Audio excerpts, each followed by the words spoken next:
Es la defensora Iris Marín que le ha pedido al gobierno que evalúe bien los efectos de los bombardeos.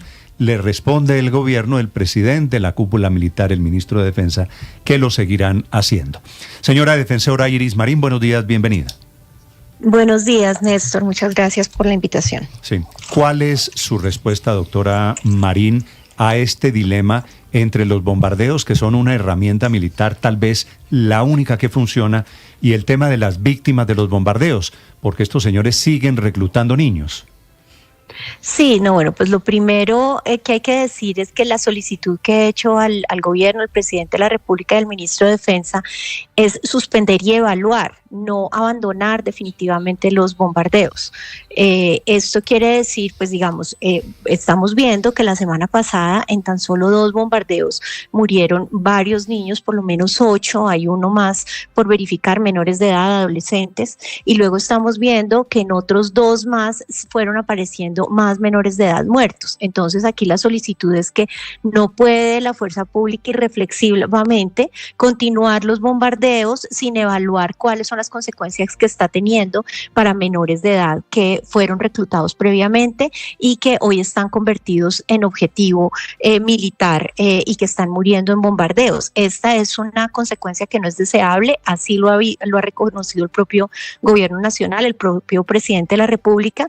Entonces la solicitud es suspender, evaluar, especialmente en aquellos casos donde es presumible que haya menores de edad. Como decía yo en algún pronunciamiento, antes se trataba de una posibilidad hipotética, pero aquí estamos viendo que no es una posibilidad hipotética, es una realidad, y los bombardeos, al menos los últimos 4 que se han realizado, han afectado a menores de edad que habían sido víctimas de reclutamiento forzado.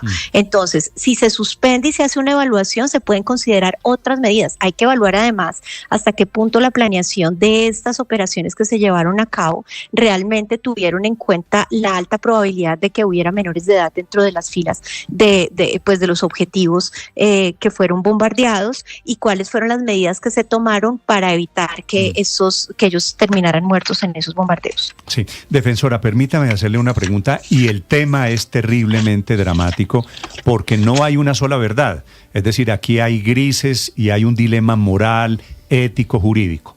Pero si se suspendieran los bombardeos, como está pidiendo la Defensoría, ¿quiénes serían los más contentos? Le pregunto. ¿No los criminales, no los disidentes de las FARC, por ejemplo? Pues ahí le tengo que insistir que la suspensión no es no es abandonar los bombardeos. Entonces, cuando yo digo, realmente la solicitud la hice cuando se estaban conociendo la cantidad de menores de edad que habían muerto en esos bombardeos, y le pedí al presidente suspender y evaluar. No he visto la evaluación. Entonces, realmente pueden agotar otros medios. ¿Cuál es la evaluación que está haciendo el gobierno de esta situación? ¿Y cuál es la explicación que está dando? Y nadie está diciendo que deje de combatir a las disidencias. Aquí el primer responsable son las disidencias, y entre ellas la de Mordisco, que es la que más niños y niñas ha reclutado. Entonces, realmente más que decir abandonemos, porque pareciera que la Defensoría del Pueblo hubiera solicitado abandonar las acciones militares y específicamente los bombardeos en contra de Mordisco. Y nosotros lo que estamos solicitando es que haya una evaluación de la manera en que se adelantan estos operativos para evitar que quienes terminen muertos sean menores de edad que habían sido reclutados. Señora defensora, ¿qué esperaría usted luego de la evaluación que le está pidiendo al gobierno y al presidente Petro frente al uso de bombardeos en sitios en los que se sospecha o hay información de que hay menores de edad? Que se tomen medidas adicionales de precaución para evitar que sean los menores de edad quienes mueran en estos bombardeos.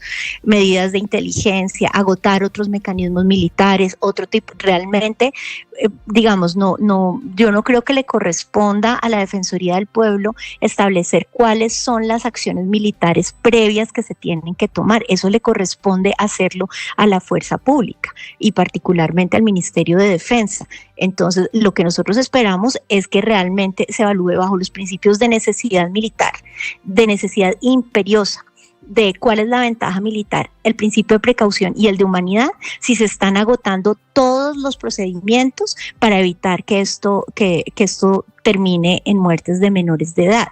De hecho, uno cuando escucha las intervenciones del presidente, del propio ministro de Defensa, hay una intervención en la que uno dice que no sabían que eran menores de edad, el otro dice que sí era presumible que hubiera menores de edad, dicen que era para salvar a 20, en el caso del Guaviare, a 20 miembros de la fuerza pública que estaban más adelante, pero después dicen que era un campamento. Realmente, ¿cuáles fueron las condiciones de planeación? O si sencillamente lo que se está haciendo es dar por hecho que primero, que en los bombardeos pueden afectar a menores de edad y que ese es un daño colateral admisible y que no tienen que incrementarse las medidas de precaución. Y eso es algo que no es admisible, no solo éticamente, sino desde la perspectiva del derecho internacional humanitario. Entonces, ahí la situación es que se evalúe y que no puede ser que haya habido 4 bombardeos seguidos y en los 4 hayan muertos menores de edad. Y en el último fue en el que más menores de edad murieron. Entonces, lo que estamos viendo no es que está tratando de controlarse ese efecto, sino que al contrario se está despreciando el efecto que está teniendo sobre menores de edad. Claro. Señora defensora, y en esa evaluación que usted le pide al Ministerio de Defensa y al presidente Petro, ¿cómo quedan en la balanza, por ejemplo, que se estén atacando objetivos de alto valor de las disidencias como alias Pescado en un caso, otro Cabecilla en Arauca, y la presencia de los menores de edad que son utilizados como escudos humanos por parte de las disidencias? En esos casos, a pesar de que hay evidencia clara de que ahí están esos cabecillas, el derecho internacional humanitario y el principio de precaución indicarían que es preferible evitar el bombardeo, evitar el éxito militar, evitar el ataque a las disidencias para preservar la vida de los probables menores que estén en el campamento. Lo que pasa es que esas dicotomías tan en blanco y negro, pues ponen en una decisión trágica. Y no creo que estemos ante esa situación. Yo creo que las fuerzas militares de Colombia, las Fuerzas Armadas grandes del mundo, tienen una vasta trayectoria. También es cierto que el conflicto ha cambiado y se tiene que adecuar a otras tipologías, pero no me pidan como defensora del pueblo que hable de guerra. Yo quiero hablar de la prevención integral. Porque yo sé, esa es una responsabilidad del Ministerio de Defensa, lidiar con los efectos humanitarios que tiene la aplicación del derecho internacional humanitario, y es su obligación cumplirlo estrictamente. Pero aquí hay también otras medidas. Miren, las alertas de Guaviare, hablemos de Guaviare y del retorno.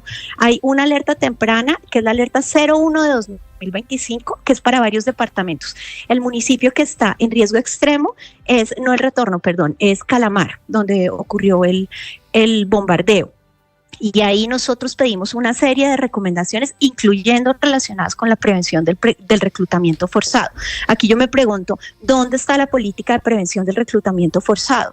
Porque es verdad que han venido subiendo las desvinculaciones, no todas son por acción del Estado, pero ¿dónde está realmente la prevención para que estos niños, cuál es la política para que estos niños se desvinculen y que no sigan allí en las filas? Sí, ¿cuál es la política defensora para evitar que sigan reclutándolos? Sí, sobre ese problema que es el pecado original y es el reclutamiento forzado que está haciendo Iván Mordisco, que es el hombre de la disidencia con más poder en este momento en Colombia.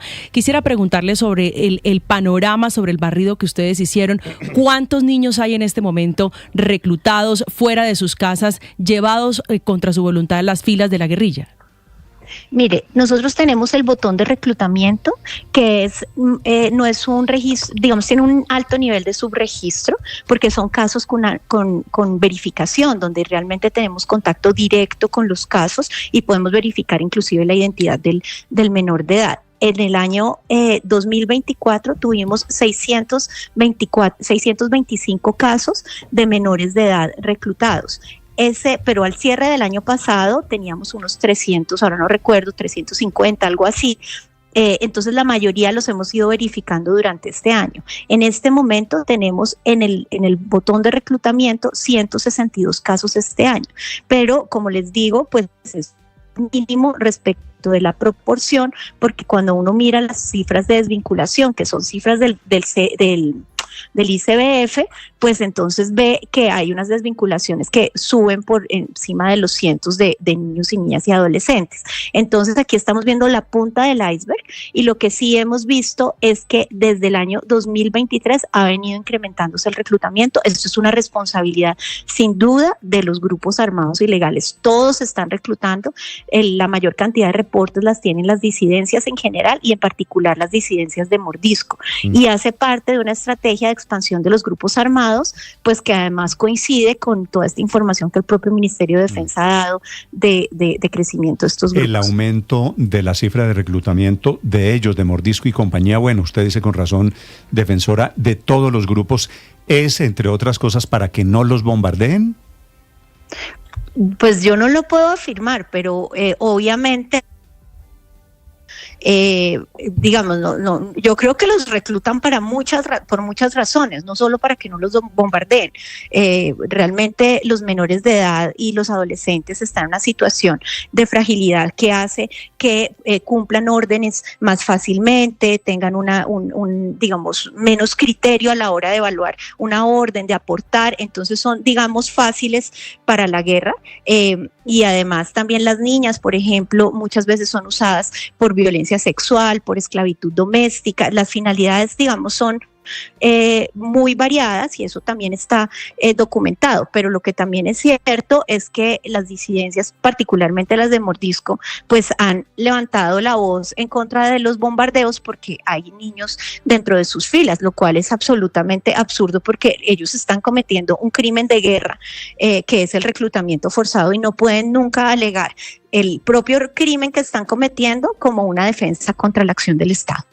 Sí, señora defensora, quiero hacerle una última pregunta, volviendo a la discusión sobre si se deben o no utilizar los bombardeos. Y quisiera su claridad como experta. Tengo entendido que en un combate en tierra, es decir, digamos, un grupo de guerrilleros en contra de militares que se enfrentan a tiros de fusil, no sería considerado ilegítimo que hubiese bajas de menores de edad. ¿Por qué en ese caso no y sí en un bombardeo? Pues mire, yo le voy a decir lo que le respondí a alguien en una conversación personal, y es: yo no estudié Derechos Humanos y Derecho Internacional Humanitario para justificar qué se puede hacer en la guerra, sino para prevenirlo. Entonces, si quieren, consulten a otros expertos de qué se puede hacer para que, digamos, en estos casos, porque mi función como defensora del pueblo es prevenir que haya reclutamiento forzado y que estos niños terminen muriendo en bombardeos o en acciones militares. Okay. Defensora, le agradezco la explicación, la posición de la Defensoría del Pueblo en medio de esta inmensa controversia que tiene, por supuesto, mucho de técnica jurídica alrededor del derecho internacional humanitario y alrededor de la aproximación a las estrategias militares. Doctora Marín, gracias por acompañarnos esta mañana. Bueno, muchas gracias a ustedes. Iris Marín, son las 7 de la mañana, 5 minutos. Estás escuchando Blue Radio.